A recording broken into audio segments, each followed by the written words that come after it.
Hi everyone, I'm going to be showing you how to do a watercolor trick with markers today. My daughter will be helping me also in making her own picture. So I'm going to go ahead and tell you what materials you are going to need to use, and hopefully you have these in your house, and it's very simple. The first thing you're going to need is some drawing paper. This is my personal drawing paper. I find this to work the best. It is the Strathmore drawing. It's good and thick. It's not like stock paper. It's the perfect type of thickness that you need. You can use a watercolor. You can use a watercolor one if you want to try and use that. I have not tried that before. You are also going to want to use tinfoil. You have a whole bunch of crayons here. I like to use white, but you can literally use any kind of color you want. You need to have washable markers. Do not use permanent. It will not work. You have to use like Rosart, Crayola, store brand, but they have to be washable markers. Permanent markers, no go. You have to have a brush and some water. These types of brushes right here work the best. You can try and use a normal like art set brush, but I find this to give a nice, good, even consistency with the water on your paper. And then, yeah, then our pictures will end up looking really cool, something like this. So, all right, go ahead and draw your shape.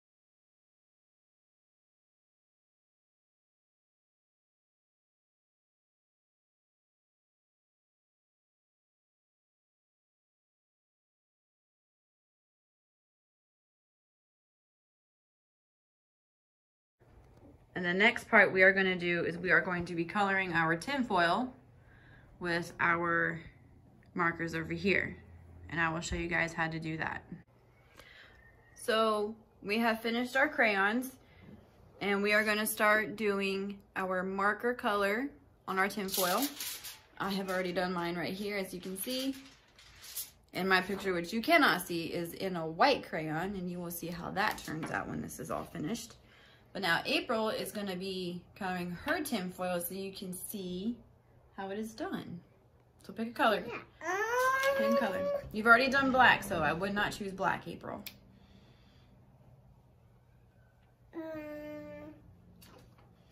Gray. You want to do gray? Uh-huh. Okay.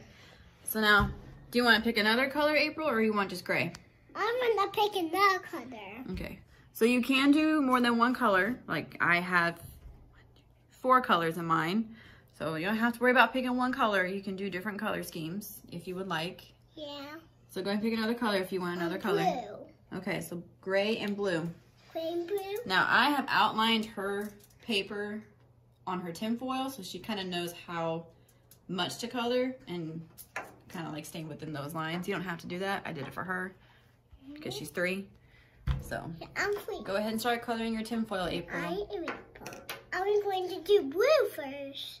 Every day I'm harder to do everything. And then I put this red right here. It's like a sneeze. It's like, Hashoo! Okay. Every day. Hashoo! Okay, well, bless you with your fake sneezes. And then that's probably not why I got fever coming out so. In my heart. You have allergies, April. I got allergies. Okay. Okay, we're getting off track, April. Okay, bye. Well, no, you gotta color.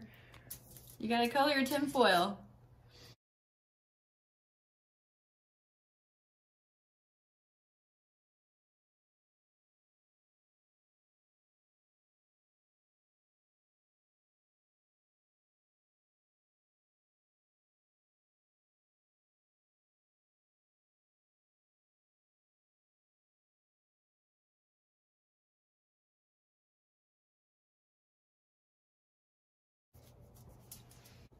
So what's our next step, April? There's some water.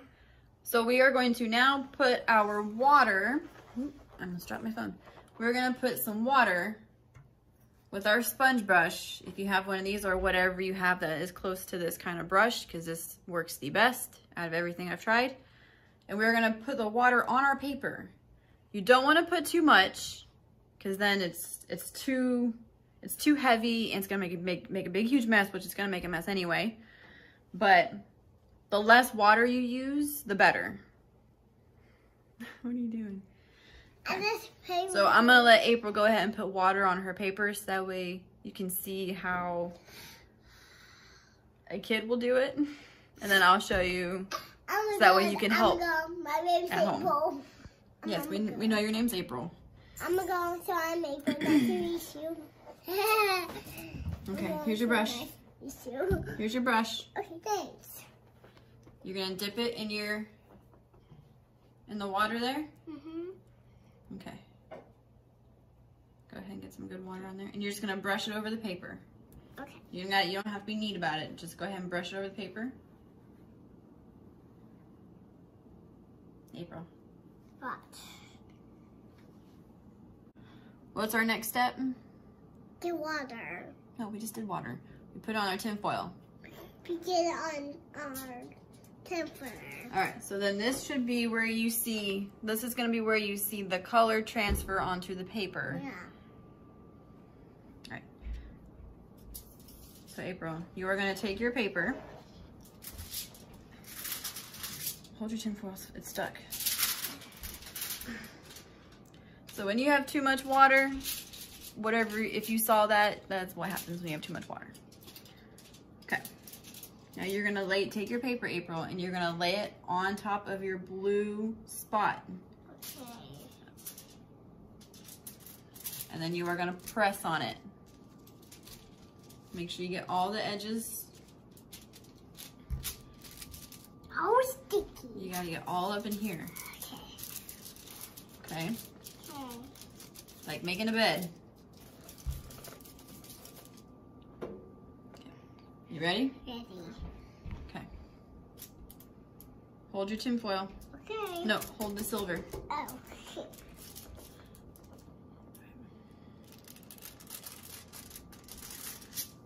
Whoa! So that is her watercolor picture.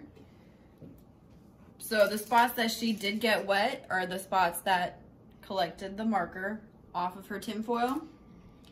And then I'm gonna go ahead and do mine so you guys can see that as well. All right, you guys.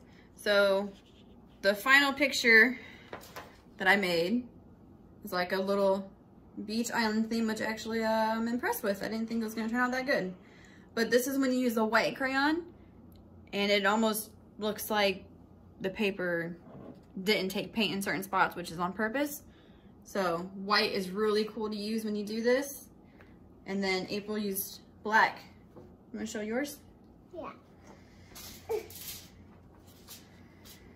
Like I said, April used a black crayon. And it doesn't matter what color crayon you use, but as long as you make it nice dark lines, then the image is gonna show through in your picture. So this is just simple watercolor trick with water sponge, washable markers and crayons. And you can use tinfoil, you can use a coffee filter, which I can make a video that way it'll show you guys how this paper will react with this kind of experiment or art project. So I will make a video with that so you guys can see how that will turn out compared to art paper. Okay. So thank you guys for watching. I hope you enjoyed it. I hope everything was okay and made sense. It is gonna make you messy, so don't worry. It'll wash off with soap and water, some warm water and some soap. So now it is lunchtime for us here. Yeah. And we are going to be saying goodbye now. Bye. Goodbye.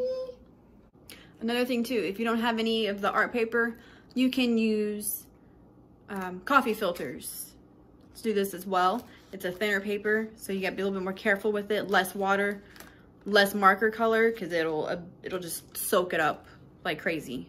So I will also show you how to use this also. So I just finished doing the coffee filter one that I was telling you guys about, and I will show you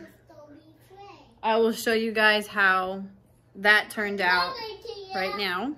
So this is the coffee filter version. I just drew a quick diamond and just did a quick little color palette.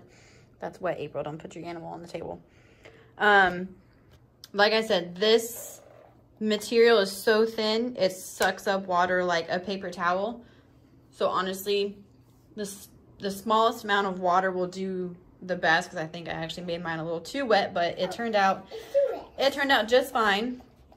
But if you don't have the art paper that I was talking about, you can definitely use coffee filters, and it will do the exact same thing with the exact same outcome as these pictures right here. So don't feel like you have to go out and buy a bunch of materials. You can literally just use what you have in your house. This art paper works the best, and then coffee filters is doable. It's thinner, so it's not gonna have the same vibrancy as this, but this is something that's really cool if you want to like hang it in a window or do whatever you want with it. But yeah, coffee filters is a go. You can definitely use them, and it's fine. So don't worry about materials. If you don't have a certain thing, look for the best thing you have in your house, and you can make a watercolor picture out of anything. All right, hope you guys enjoy.